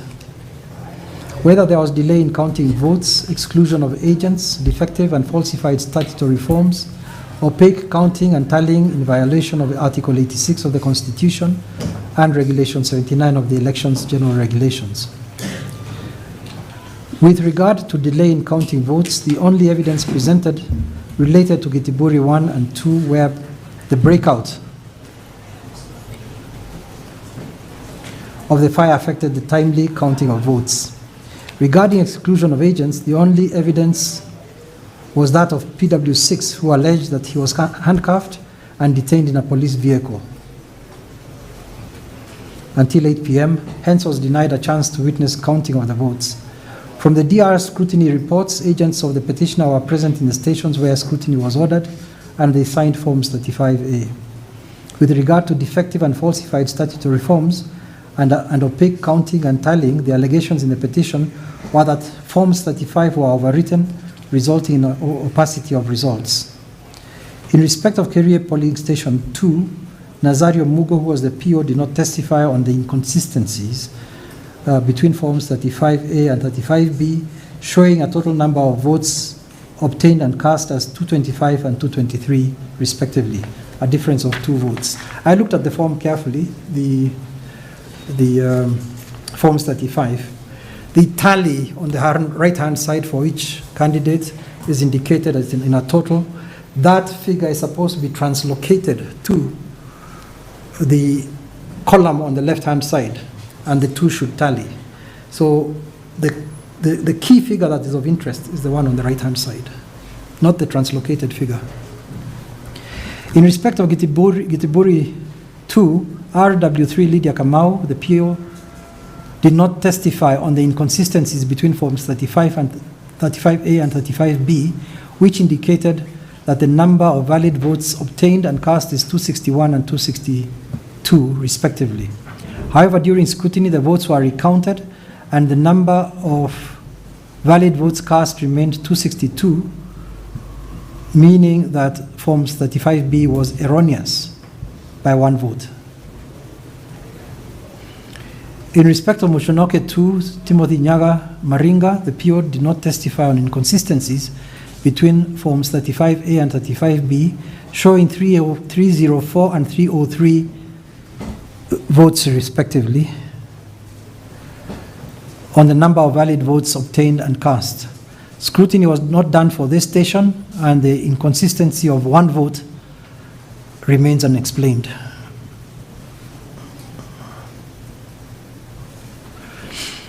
At Kamugu Polling Station 2, Form 35A indicates the number of valid votes obtained as 449, which is where the tally for each candidate is indicated. Whereas in the section of polling station counts, at item 5, the total number of valid votes cast is indicated as 456. This is on the left side of the form, 35. And the total rejected votes are indicated as 7. Shadrach and Nyaga and Jagib, the PO at this polling station, did not testify, and no further explanations were made regarding this inconsistency of 449 and 456 votes. On this latter inconsistency, it appears likely to the court that the 7 votes difference is attributable to the total rejected votes being carried to item 5 and added to the votes obtained. These unexplained inconsistencies in these votes, all these Forms 35 that I have referred to, these unexplained inconsistencies, I should say,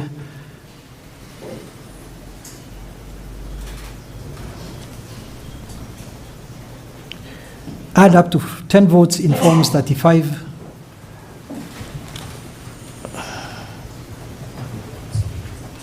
Add up to 10 votes in Forms 35A, a difference of 10 votes in Forms 35A and 35B. so that the election result has a 10-vote difference, unknown as to whom those votes would benefit. The scrutiny did not find anything to suggest any irregularity, but rather careless mistake in translocation from the vote tally column of Form 35. 35A, Form 35A. Regarding allegations that some 37 Forms 35A were overwritten and not countersigned, the court allowed scrutiny of only 8 of them where such overwriting demanded scrutiny. The DR's scrutiny report, dated 17th April 2026 at pages 21 to 24, found that despite overwriting, the figures added up to the total valid votes as in Form 35A. There was no major discrepancy noted. The court agrees that the overwriting did not result in any discrepancy and the irregularities cannot be said to substantially have affected the will of the people. The will of the voters, not the people. The petitioner also complained during the hearing about errors on Forms 32 in respect of assisted voters. I have had to deal with this issue because it arose during evidence repeatedly.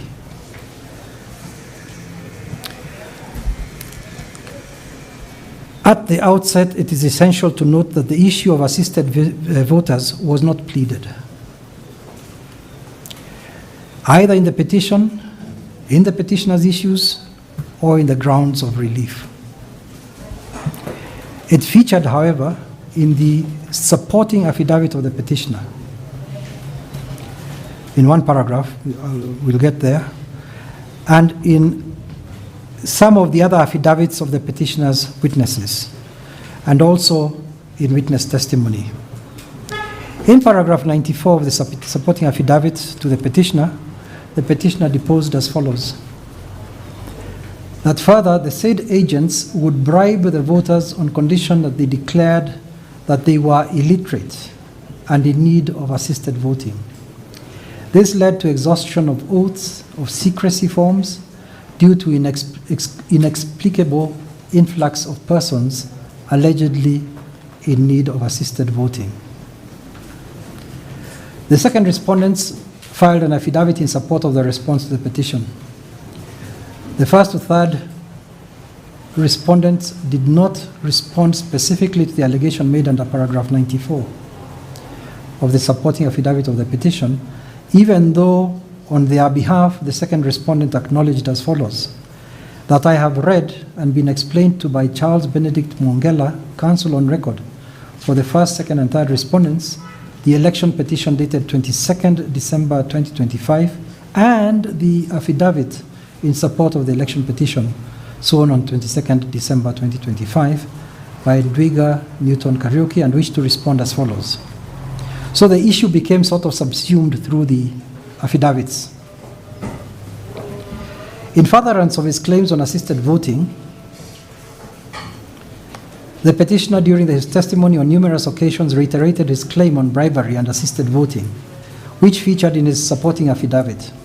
Other witnesses of the petitioner, for example PW10 and PW11, considered that as they were accepting bribes, others in the group and in the premises at the house of Edward Njage, where they were also accepting bribes to become assisted voters. PW9 Julieta Kidhumbu testified that she saw many assisted voters at Muchonoke Health Center 2 polling station, where she was the agent. She said that there were mobilizers who brought assisted voters to the station. In one case, she saw an assister assist 4 voters. And she complained to the PO, but did not record the fact in her notebook, though she signed Form 35A without objection.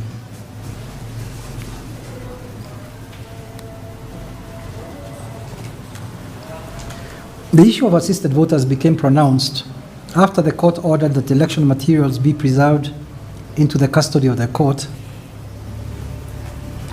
and the DR to make a detailed report on the movement. That's the movement of the materials. The record of that movement of materials for preservation is contained in the DR's report pursuant to the directions of the court, dated 15th January 2026, for removal of the election materials from IEBC to Embu High Court. The report is dated 27th January 2026. In it, the DR recorded having received the following boxes from a strong room of IEBC offices in Embu. 134 ballot boxes, namely one from each polling station. One box captured as the 135th ballot box delivered at the tallying center. 4 boxes recorded in an, quote, inventory of other strategic materials issued to Embu High Court for the Mbeere North by-election petition, unquote. And finally, 15 boxes containing Kim's kits. Of the 4 boxes in the inventory of other strategic materials issued to Embu High Court for the Mbeere North by-election petition, that was box number 114337, it contained, amongst other things, 1,072 Forms 32, declaration of secrecy, made by a person assisting a voter.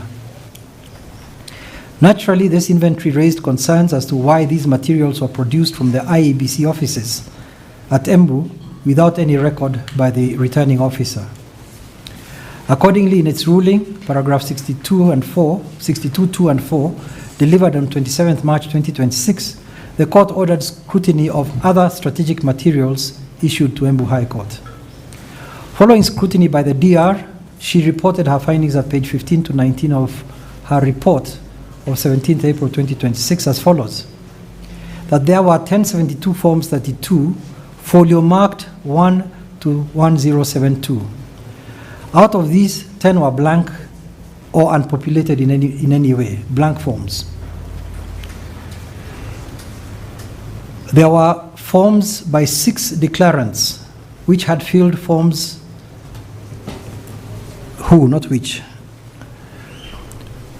by 6 declarants who had filled forms twice, of whom 2 declarants filled 2 forms at 2 different polling stations, while the other 4 declarants each filled 2 forms at 1 station. That is all contained in table 4 of that report. RW1 testified that at the tallying center, he received 134 ballot boxes. He also stated that he handed over to the DR 135 ballot boxes, with 1 box containing strategic materials. He stated that he prepared box 135 out of good faith. He gave no explanation for any of the other boxes. According to the IEBC polling station diary, my understanding is that what is required is a continuous balancing between 2 competing constitutional and procedural imperatives. On the one hand is the cardinal rule on adversarial litigation, that parties are bound by their pleadings, ensuring procedural fairness, certainty of issues, and protection against trial by ambush. On the other hand, there is the constitutional duty imposed on election courts to safeguard the integrity, verifiability, accountability, and transparency of elections under Articles 86 and 81 of the Constitution. It is a substantive rule of adjudication that pleadings have a binding force. In IEBC versus Stephen Mutinda Mule and others, the Court of Appeal stated in unequivocal terms that parties are bound by their pleadings and that evidence which departs from the pleaded issues goes to no issue and must be disregarded. The same logic was reiterated in Raila Odinga and 5 others, Supreme Court Petition number 5 of 2013. There, the Supreme Court emphasized that parties are bound by their pleadings and evidence must be confined to pleaded issues. Similarly, the Supreme Court in Zachariah Okoth-Obado and Edward Oyugi, Supreme Court Petition 37 of 2014, reinforced the position that election petitions are strictly framed disputes. Respondents are entitled to know with precision the case they must meet, and the court is equally constrained by the issues framed in the pleadings. This establishes pleadings as the primary jurisdictional boundary of electoral adjudication. Against this strict framework, the Supreme Court in Gatirao Peter Munya versus Dixon Mwenda 2014 set out the governing logic on scrutiny, which is that scrutiny is not a fishing expedition. It is a verification mechanism tethered to pleaded allegations. The court was clear that scrutiny cannot be used to discover new causes of action or to sustain a petition that fails on its pleaded grounds. However, the court also recognized a controlled opening, namely that where scrutiny is properly ordered, particularly by the court itself, as in this case, what emerges may be interrogated by the parties and evaluated for its impact on the integrity of the result. Can courts therefore ignore serious electoral irregularities that emerge from scrutiny? Where scrutiny is triggered by a party's application, its scope is strictly confined to the pleaded issues and the specific polling stations in dispute. It cannot be used to enlarge the petition or introduce new grounds of challenge. Yes, several cases cited. By contrast, where scrutiny is ordered suo motu, which is, I think, what this court did, the court may direct scrutiny as part of its case management powers to clarify the evidentiary record, but this does not expand the issues for determination or convert scrutiny into an inquisitorial process. Any irregularities emerging from the scrutiny remain subject to contestation by the parties and must be evaluated within the pleaded issues and the constitutional standard of electoral compliance. The question whether the court should turn a blind eye on malpractices arising from scrutiny was focused on in the Musikari Combo case, 2014, where the court held that an election cannot turn a blind eye to serious electoral malpractices revealed during scrutiny or recounts simply because they were not pleaded. The court justified this exception on constitutional grounds that electoral justice cannot be reduced to procedural technicalities, where the process itself is shown to be fundamentally compromised. In Peter Kingara versus IABC 2014, the Court of Appeal emphasized that scrutiny is not an avenue for building a new case. That position was reaffirmed in many other cases, and I've cited a number of them. The courts have reiterated that scrutiny must remain tethered to pleaded issues unless exceptional procedural safeguards exist. That caution was emphasized also in Walter Nyambati case, 2018, where the Supreme Court stated that scrutiny is not a fishing expedition, cannot be used to latch onto whatever evidence to construct a case not pleaded. I've cited Abdikadir Hussein's case, the 2023 High Court.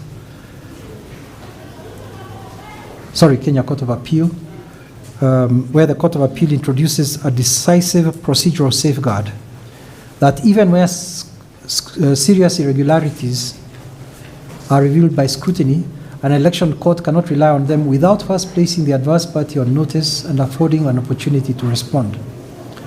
The court treated this not as a discretionary courtesy, but as a requirement of due process, and pleaded material cannot silently or automatically mature into grounds for nullification. In the present case, and as already pointed out, the issue of assisted voters featured significantly in the petitioner's supporting affidavit and upon hearing of the evidence of the petitioner's witnesses. The respondents thus had a full opportunity to deal with the issue. It was evident as far back as was recorded in the DR's report on movement of the preservation materials and in the petitioner's witness affidavits. There was no ambush, in my view.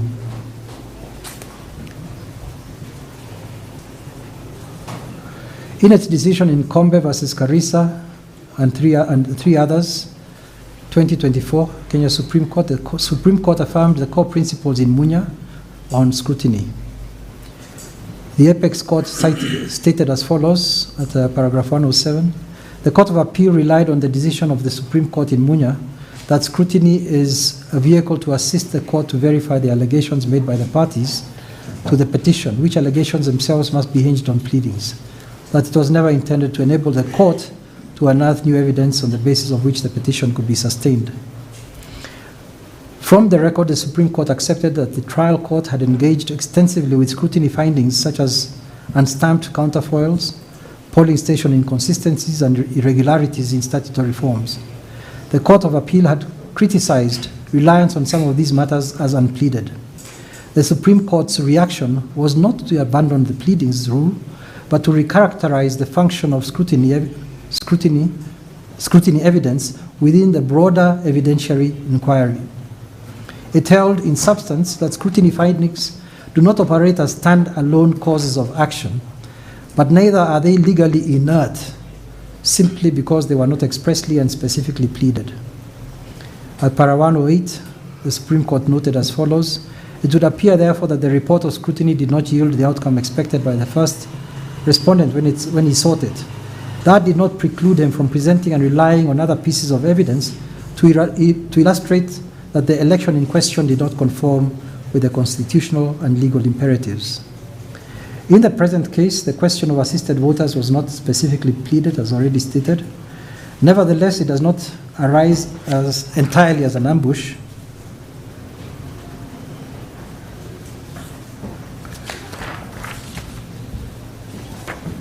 Since the petitioners supporting affidavit and the first to third respondents replying affidavits took notice of the issue. When the court ordered scrutiny of the assisted voter forms, this emanated from the fact that they were produced for preservation without any record as to how they found their way into the box and files.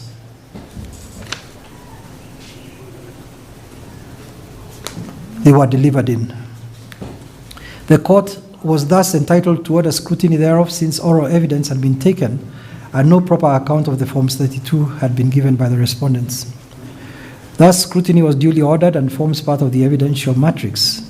In my view, the outcome of the scrutiny may be used in aid in evaluation of whether the totality of the electoral process met the constitutional threshold of integrity, verifiability, and accountability. The decisive question is not whether each irregularity was individually pleaded, but whether the election, taken as a whole, complied with the constitutional and statutory standards. The authorities hold as follows, and I've cited Mohammed Abdi.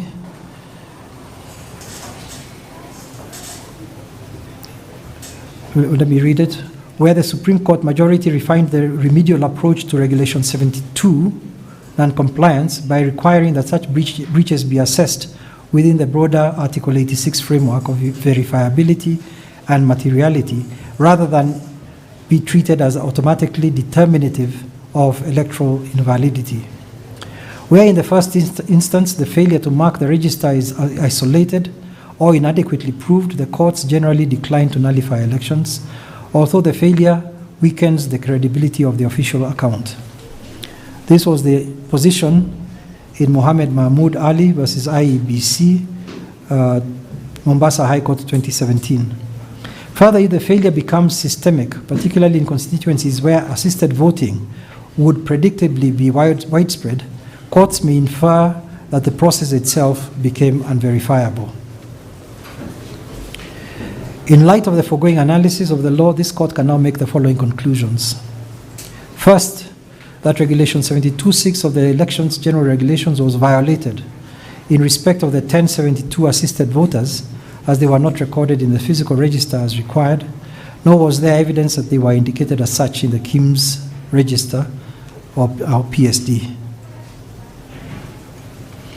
Secondly, that the only evidence available that there were assisted voters is the existence of Form 32, which is the declaration of secrecy, in compliance with Regulation 72(5), indicating the declaration of secrecy by persons that assisted the said voters.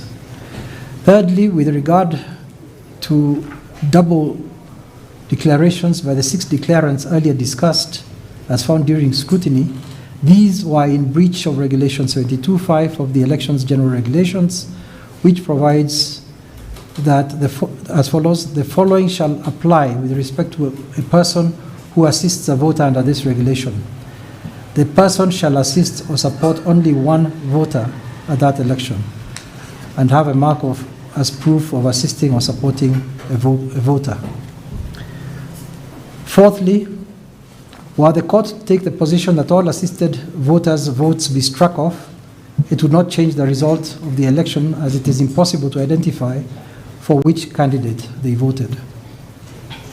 Finally, taking into account the caution of the superior courts concerning unpleaded issues and considering these violations cumulatively with the other irregularities pleaded and on which evidence was availed and has been evaluated, I am not satisfied that it was ultimately shown that the results did not reflect the will of the people in relation to assisted voters. Conclusions and disposition. On issue 1, the court found that the evidence of the petitioner did not list the IEBC officers in issue, did not identify which of the officers were opaquely. Actually, I've just reiterated, I have plucked from the body of each conclusion, I have brought it back to the conclusions and disposition. So that on issue 1, I find that no qualitative disqualifying attribute in appointment and dismissal of IEBC election officials was demonstrated.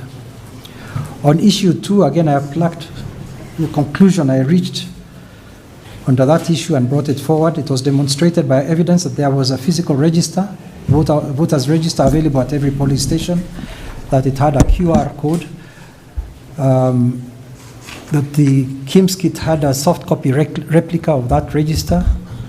No evidence was availed that any voter was disenfranchised, since the physical registers were present and were also replicated in the KIMS kit.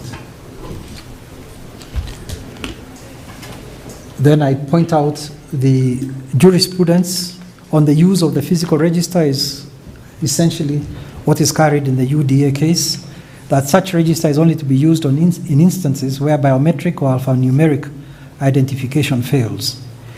The UDA case, I may say, does not entirely deal with Section 72, Regulation 72. It doesn't entirely with regard to assisted voters.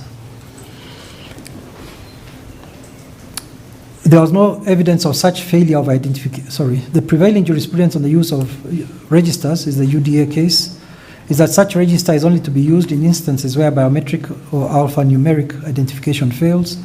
There was no evidence of such failure of identification. Had there been a failure of biometric and alphanumeric identification, followed by failure by IEBC to deploy the physical register, a case of voter disenfranchisement would have been readily made out.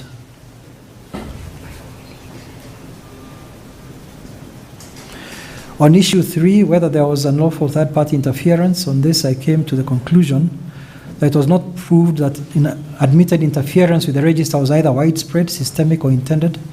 In substance, therefore, there was no proof that of the fact that the sole instance of interference that we saw in the case of Collins affected the will of the people. It was also held that in the case of one individual, where the register was shown to have been unlawfully altered, the officer involved may have committed a criminal offense. On issue 4, the same summary that I take the same summary or conclusion, and this is where I said Kaungu theoretically suffered a turnout decrease of about 8% or 51 voters as against the constituency average. But I found overall the failure did not affect the outcome in terms of Section 81 of the Elections Act. Section 82, of the Elections Act. On issue 5, whether there was bribery treating, maybe I just read all of them. If you don't mind, let me just read all of them so that I don't give an impression. On issue 5, whether there was bribery, treating, and undue influence in violation of the Election Offences Act and the Constitution, there was uncontroverted evidence of bribery involving 2 witnesses. As an election court, this court can make a determination only on whether the election malpractice, whether an electoral malpractice of a criminal nature may have occurred in terms of Section 87 of the Election Act, but not on whether the offence of bribery was committed. I do find that an electoral malpractice of bribery may have occurred. As to whether the electoral malpractice of bribery and voter influence so found results in the nullification of the election, the evidence does not show that the scope and prevalence of the malpractice substantially affected the result of the election in terms of Section 83 of the Elections Act. On issue 6, whether there was broken chain of custody, unlawful handling of election materials, and violation of procedure on close of polling, the totality of the evidence availed disclosed that out of 134 polling stations, there was broken chain of custody, possible unlawful handling of voting material, but no violation of poll closing procedure at Gitiburi 1 and 2, except with regard to the time.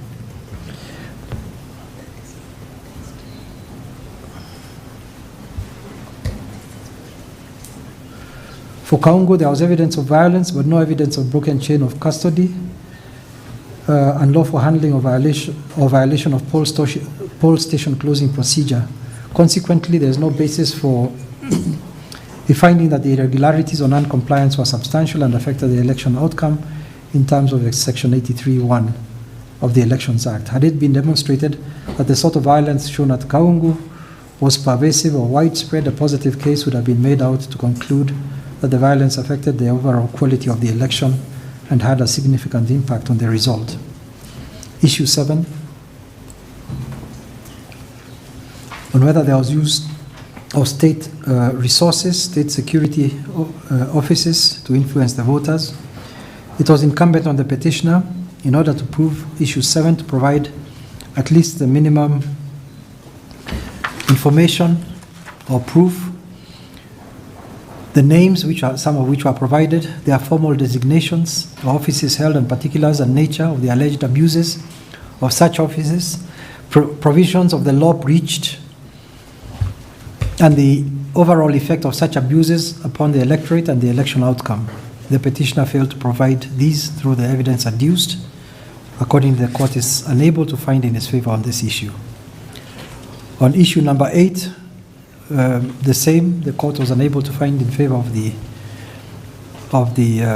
petitioner, the same on even the assisted voters, because with the assisted voters, what I have done is that I have said I take seriously the caution by the superior courts concerning unpleaded evidence gathered through scrutiny. The outright determination, the overall determination, for all the foregoing reasons, the court finds that the petition was not proved to the required standard, and it is hereby dismissed with costs. The costs are as follows. The parties made submissions on costs, generally to the effect that costs follow the event. The first to third respondents' counsel went into some fair detail in indicating the depth of the case, the number of attendances, preparatory time, complexity, and so on. The first to the third respondents and the fourth respondents both indicated that costs should be at Kenya shillings 5 million. The petitioner only submitted during highlighting. So having considered the nature of the case and the input of the parties, and noting the fourth respondent did not testify to or avail witnesses, I hereby cap party and party costs at Kenya shillings 4 million. The first to third respondents shall be entitled to 70% thereof, and the fourth respondent to 30% thereof. I have prepared a report of the court on electoral malpractices under Section 87 of the Elections Act, which is as follows. The court finds that the following malpractices of a criminal nature may have been committed.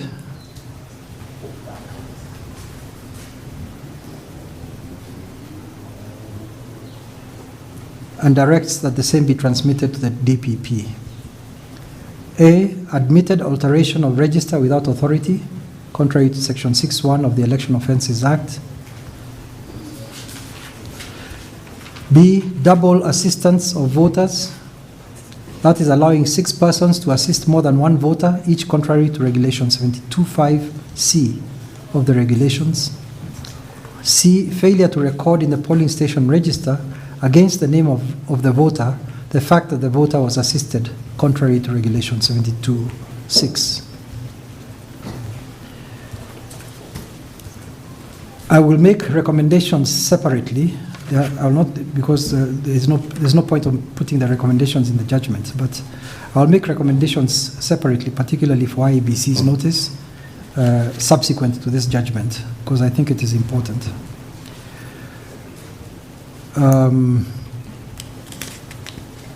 certificate of court as to validity of the election under Section 86 of the Elections Act.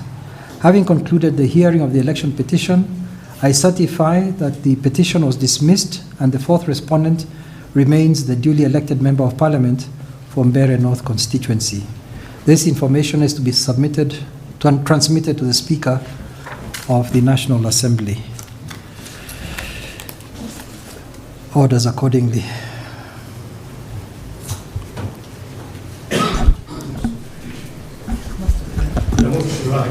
Yeah, my lord,